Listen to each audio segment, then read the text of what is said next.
कृपया चैनल को सब्सक्राइब करें। धन्यवाद। अखंड सौभाग्य रहे सबका, माथे पर बिंदिया चमकती रहे, हाथों में चूड़ी पाँव में पायल, हे गौरी माता खनकती रहे। जय हो माता मंगला गौरी की। जिस प्रकार से सावन मास का सोमवार विशेष रूप से भगवान शिव को समर्पित है, उसी प्रकार से सावन मास का मंगलवार माता पार्वती यानी कि माता मंगला गौरी को समर्पित होता है। मान्यता के अनुसार सुहागन महिलाएं अगर इस व्रत को रखती है तो उन्हें अखंड सौभाग्यवती होने का वरदान प्राप्त होता है। सावन में मंगलवार को सुहागिन महिलाएं पूरे दिन व्रत रखकर शाम को मंगला गौरी की विधि विधान से पूजा अर्चना करती है और व्रत कथा का श्रवण जरूर करती है। तो चलिए मित्रों, माता पार्वती और भगवान भोलेनाथ को नमन करते हुए सुनते हैं माता मंगला गौरी व्रत की कथा। पौराणिक कथा के अनुसार प्राचीन समय की बात है। एक शहर में धर्मपाल नाम का एक व्यापारी रहता था। उसकी पत्नी अत्यंत ही सुंदर और गुणवान थी। उस व्यापारी के पास बहुत सी धन संपत्ति थी और उनके जीवन में किसी भी प्रकार की सुख सुविधाओं की कोई कमी नहीं थी। लेकिन उस व्यापारी और उसकी पत्नी को कोई संतान नहीं होने के कारण वे दोनों अत्यंत ही दुखी रहा करते थे। जब भी व्यापारी की पत्नी अन्य महिलाओं को अपनी संतानों को प्रेम और लाड करवाती देखती तो उसे अपनी कोई संतान ना होने का बहुत दुख होता।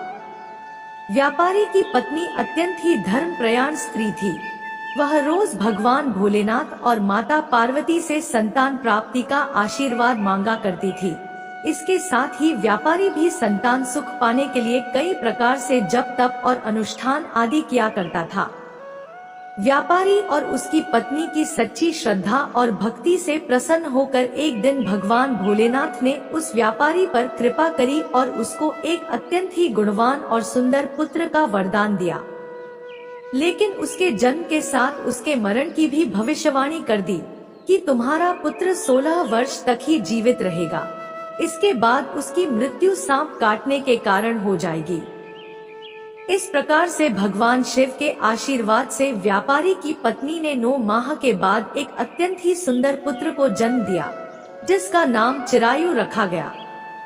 जैसे जैसे चिरायु बड़ा होने लगा, व्यापारी और उसकी पत्नी को अपने पुत्र की अकाल मृत्यु की चिंता सताने लगी, क्योंकि भले ही अब व्यापारी और उसकी पत्नी को संतान सुख की प्राप्ति हो चुकी थी, लेकिन उनको अभी भी बहुत बड़ा दुख सता रहा था कि भविष्यवाणी के अनुसार उनका बालक अल्पायु है, अर्थात काम आयु में ही उस बालक की मृत्यु होने वाली है।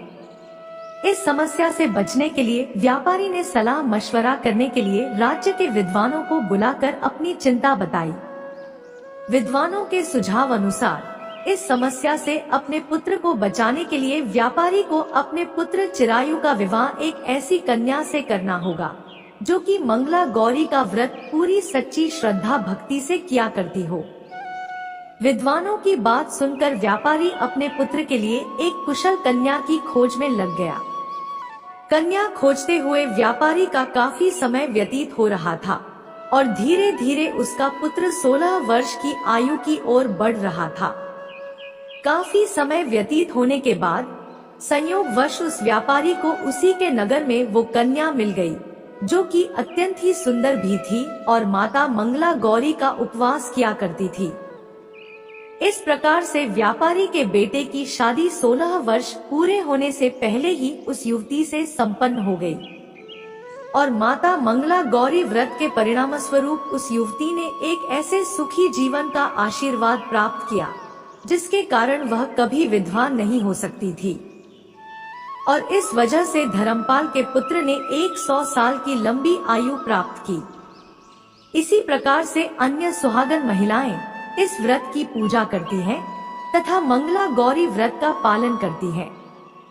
साथ ही अपने पति के लिए एक लंबी, सुखी तथा स्थायी वैवाहिक जीवन की कामना करती हैं।